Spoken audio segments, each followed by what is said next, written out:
father left us to report back to his Union Army headquarters, the Confederate Army marched into York and took over the town. They were retreating to Virginia and had just stopped here to rest on their way before moving on. It was a shock being surrounded by enemy soldiers and seeing the enemy's flag actually raised over our own town hall.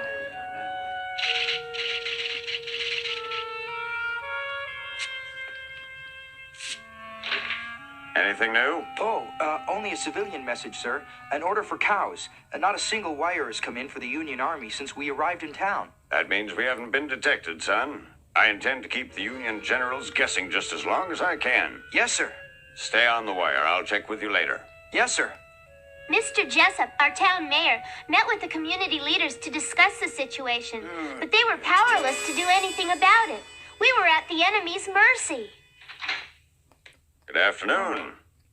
Well now, gentlemen, I've given you time to deliberate. Do we have an agreement yet? I think we have no other choice but to accept your terms. Thank you, sir. My soldiers will be extremely grateful. Yes, that may be so. But one matter still worries me. If we provide your soldiers with food and shelter, then we must have your assurance that no harm of any nature will come to our townspeople. That's right, sir. You have my word as a Southern gentleman on that. Well, shall we have a mint julep? My sister Jo talked Marmee into letting her go outside so she could see what was going on. The sight of the enemy soldiers didn't scare Jo a bit, and she passed right among them just as calm as you please. If Jo had her way, she'd be in uniform herself, fighting right alongside our father. When she saw the size of the rebel army and all their heavy weapons, though, even Jo was impressed and alarmed at the tense situation all of us were facing. Oh!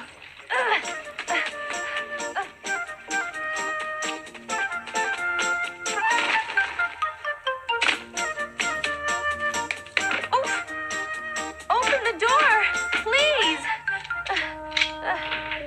Thank you, Amy. Well, don't just stand there, Jo. What did you see in town? Were there any soldiers? My goodness, Amy, it looks like a military base out there with Confederate uniforms everywhere you look. Well, tell us. Mother, look. Jo's back. I'm dreadfully worried for all of us. Those Confederate soldiers are everywhere, aren't they, dear? Yes, but please don't think poorly of them. Sure, we may call them the enemy for now, but they're really just Americans like us. Yes, but your father's gone to war, and these soldiers are on the other side. Oh, my.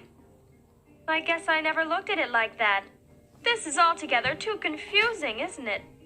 Please, Jo, do tell on. We're most anxious to hear. Yes, how many soldiers have come?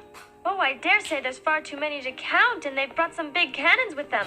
Oh, but why do you suppose they've chosen to occupy a town as small as this one? They don't intend to occupy our town. I think they're just resting here while they plan their next move. Don't you remember Father telling us the Confederates are on their way to Washington, where President Lincoln lives? If that's so, perhaps those soldiers and their weapons will be gone from here in no time. Well, I shouldn't be at all surprised. You see, they made a frontal attack on Washington several times and always failed. So this time, they're more than likely planning to attack from behind. Mercy, aren't you the jolly military expert? Not really. But you're able to discuss battle strategies the very same way a man would. I'll have you all know that I'm not putting on airs. When Papa went to war, fatherly responsibilities were left to me. I suppose that makes you the man of the family. What? I didn't mean that, Jo. What I really meant to say was that... Well, actually, I'm afraid I have to agree with you. Oh? That's enough. You know that you're a pretty and impressionable young girl. And from now on, you shan't be going outside. Yes, And Hannah, I forgot to mention there were some Negro soldiers in the Confederate Army, too. Child, I reckon they was forced to join that army. Has anyone told them that President Lincoln has declared they can no longer be held as slaves? Ever since he announced the Emancipation Proclamation, all Negroes are free men. And more's the pity if they're free men and they don't even know it. Maybe they knows but can't do nothing about it. They'd be made to fight against their wills like they were still slaves. Goodness knows it had been ever so long since there was such a flurry of activity in our quiet little town. But we could only watch from the inside and guess what was really taking place. Do you think that the army will be moving on soon? Yes, I'm certain of it because those messengers have been especially active lately. Oh, I understand. The soldier riding on horseback is a messenger. You know, it's quite possible that our United States Army is coming this way, Meg. Oh my, that would mean our town might turn into a battlefield. After receiving our father's report, the Union Army must be preparing to do battle with the Confederate soldiers somewhere nearby and soon. Does that mean you think men will soon be fighting right here? I shouldn't imagine that they'd meet right in town, yet it probably won't be very far away. Mercy, is this terrible news based on something you've definitely overheard today? Or rather what you've put together on your own, Joe, using your active imagination? No, I figured it out all by myself. What could I have been thinking? Why do I ask questions when I know the answers will upset me so? Should those armies meet close by in battle as you predict, I'm afraid it won't be safe to stay here in our home. We should have moved to Newcourt some time ago when we were thinking about it. Ugh.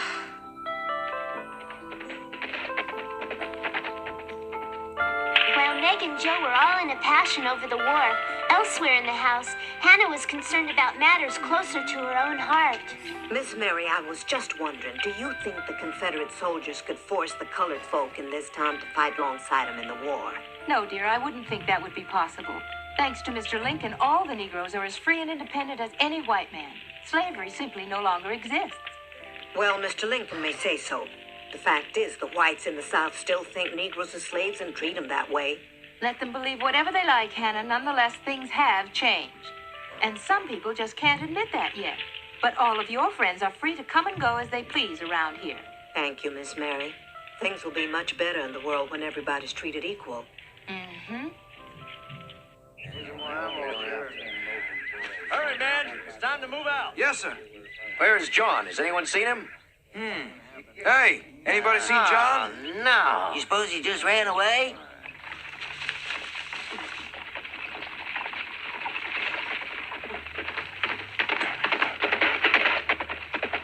Hey there, any sign of the Union Army where you been? Not yet, soldier, but they're bound to catch up to us if we're all not out of here soon.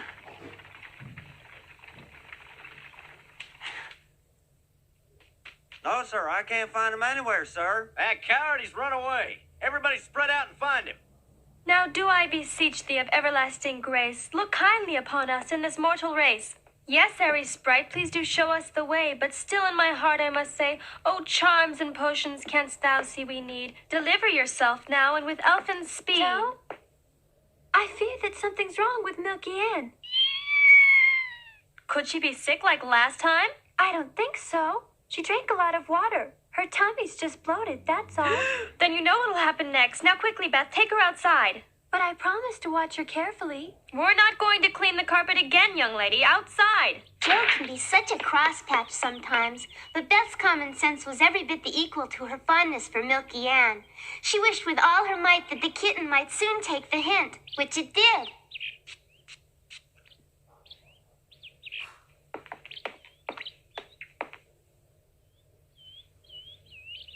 Isn't Milky Ann the smartest little cat? Perhaps if you filled a box with earth and put it in the corner of the room, you could quickly teach Milky Ann to know it's the proper place.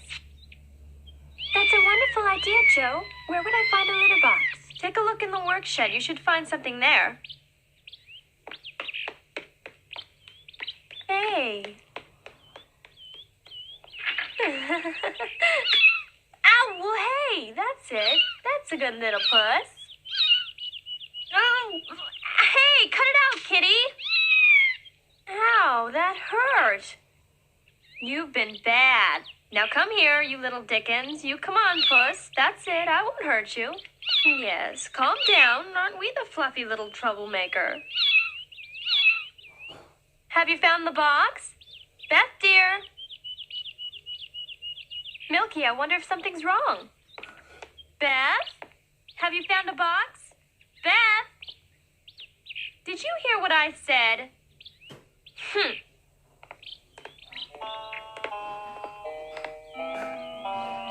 Oh, Beth? Are you in here? Oh, my. Beth, is anything wrong? If this is a trick of yours, I promise I'll give you a good shaking for being ever so wicked.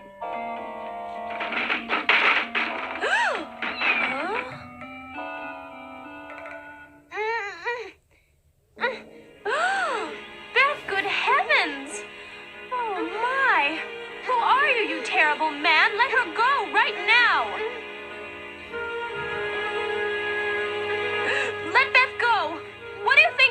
doing? Now, don't scream, young lady. I won't be responsible for what happens next if you scream here. Please, sir, I won't make a sound. Hush up that darn cat right now. Oh. Yes, sir, you have my word. Just please don't harm my sister. Nah, it ain't my intention to hurt nobody, miss. Believe me, it ain't.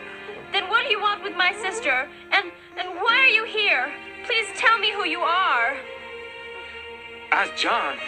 I'm a slave who just now run away from that Confederate army, miss. I need your help.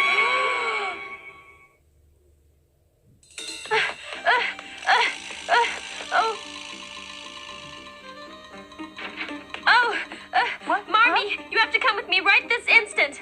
Hurry! Yeah. To the old shed out back. Someone's captured our little Beth. We've got to do something. Calm down and start again at the very beginning, Joe. I could barely understand you. Oh, I'm sorry, but I'm extremely upset. There's a Negro slave who's run away from the Confederate Army just this afternoon, and he's hiding out back in our work shed. Beth went out there to look for something, and that's when he grabbed onto her. Oh, dear. Why is he doing this? Well, the man is ever so frightened, and he doesn't want us to hand him back over to the Confederate Army, that's all. Beth is his hostage? Uh-huh. Oh, Mother. Anyways, John says... Oh, yes, I forgot. This fellow has told me his name is John. John says that the Confederate Army will be moving away from our town before very long. And he figures that he can be free of the Army forever if he can just hide here until late this evening, because most of the soldiers should be gone by then. Yes, but it's just not fair that he involved Beth in this with him. Of course not. And soon the Army will be looking everywhere for him. That's right. John knows they're not just going to let him go. That shed is no place for him. If he hides out there, he's certain to be caught because that's the first place that they'll look. Mother, dear, you must come to a decision. Beth's life is in danger. She desperately needs us. Those next few seconds seemed as if they were an eternity. It was perfectly maddening to think that Beth was in the hands of some horrid man. But Mother seemed to understand why John was driven to such a desperate act. I have no choice but to go out and attempt to reason with him. Please go tell Hannah to come here. Yes'm. I'll fetch her right away. She's in the kitchen. Joe, dear, I want your opinion. Do you believe that we should help John? Yes, Marmee, I most certainly do. Mm-hmm. Ah. Anything I can do, Miss Mary? I'd like you to come with me. I'm going out to the shed. Yes'm. Meg and Amy, I want you to stay inside. You too, Joe. You understand. Mm-hmm. It would be a big help if you'd keep watch, and should the Army arrive, please let me know. I shall. But, Marmee, isn't this dangerous? Now, don't fret one bit. Everything will be fine.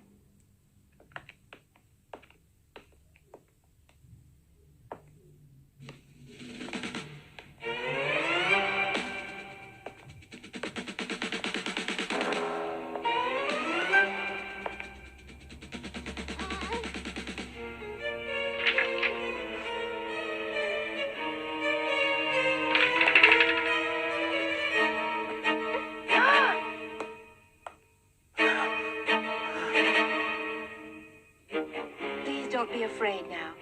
I own this house and my name is Mary. This is Hannah. Hello? Whatever may be bothering you now, John, my Beth had nothing to do with it. Please let her go. Pay attention to what she's saying. This lady'll make no trouble for you if you just set her little girl free now. Mm-hmm.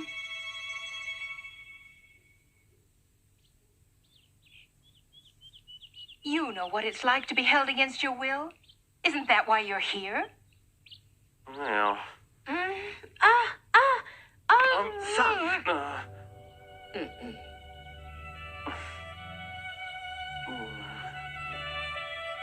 Thank you, mister.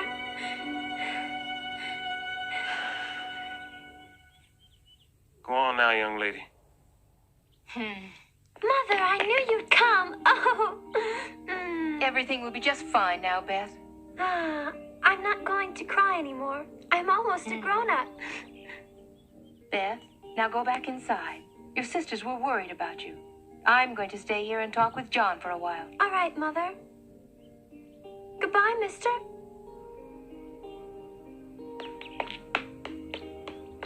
Marmee? Yes, Beth? I don't think the man intended to harm me. He was just very scared. Mm-hmm. He kept apologizing for causing me discomfort. Mother, you ought not be too harsh with him. Yes, I understand, Beth. Now run along. I'll join you shortly. Yes, Mother. She's a fine girl. And a perceptive one, too. She knew you were in trouble. Please forgive me for being so rude to your little girl. I was just desperate. Yes, I'm aware of that. You're running away from the Confederates, and we're going to help you. You will? My husband is an officer with the Union forces, and we both oppose slavery, so let me help. If I hadn't run away, they'd have been forcing me to fight against good men like your husband. Would you like to stay here till evening? Yes, if you allow me to hide here till dark, I knows I could get away. John, when they come here, this is the first place they'll look. Well, then what am I gonna do, ma'am? Inside our home would be a better idea. You'd be ever so much safer there. Oh, that's mighty nice of you, but you'd be in a mess of trouble if they find me there. This shed'll be fine, Mrs. March. You can trust our whole family. Please, John.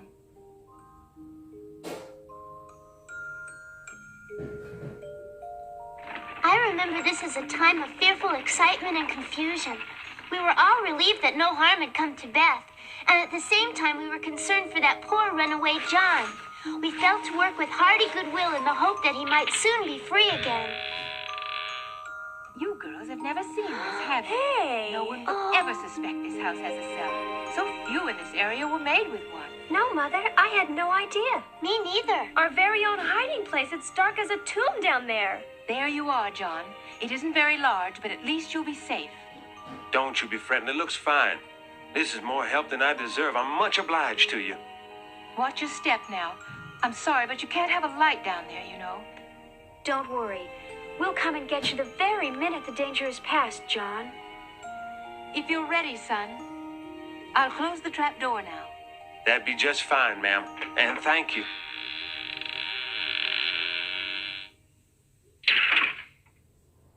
John was now alone in the darkness. He was mortally afraid of what might become of him if he were to be discovered by the Confederates. Meanwhile, we hurried to right up the drawing room. There should be 4 round indentations in the rug. Replace the sofa carefully and no one will suspect a thing. I've done that. Now the room's completely back in order. Mercy! I couldn't stand being shut in the dark all by myself, Joe. Just bring that to mind the next time you think of shirking your household duties. Joe! Never mind. And now, dear, I'd like you to go outside again and try to determine if the army started searching for John yet. Oh, yes'm. It's extremely important that all of you girls behave as if nothing were different. Please pay no heed at all to the cellar. We understand. Oh, Mother, would it be all right if I played the piano now? Yes, you may. John is very scared, isn't he? And we might find that the music would be soothing to all of us. Indeed. Why don't you play one of your favorite compositions, Beth? It was ever so dark and dismal for John down in the cellar.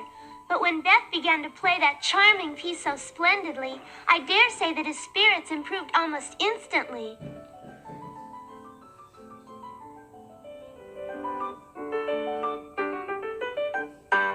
Beth soon became lost in her music, and while I lay on the carpet having a jolly time with Milky Ann, Marmee and Meg busied themselves with their embroidery. Under the circumstances, I shouldn't have thought we would enjoy ourselves half as much as we did. But while we waited for the Confederates to arrive that afternoon, we actually forgot our cares in that cozy little room together. All right, please try to be nice and be careful of my fingers now, Milky Ann. While we portrayed anything but the topsy-turvy state we truly felt, Joe was around the neighborhood discovering a flurry of excitement. Baker, where do you suppose John's gone off to? Since we found tracks through the cornfield leading this way, it's my bet he headed here to find shelter until nightfall. It's obvious he'd be spotted just walking down the street, so I think he must have ducked into one of these homes. We'll search them one by one if we have to. Collins, you take this side of the street, Phillips the other. Report anything suspicious to me immediately. Now move! Milky Ann!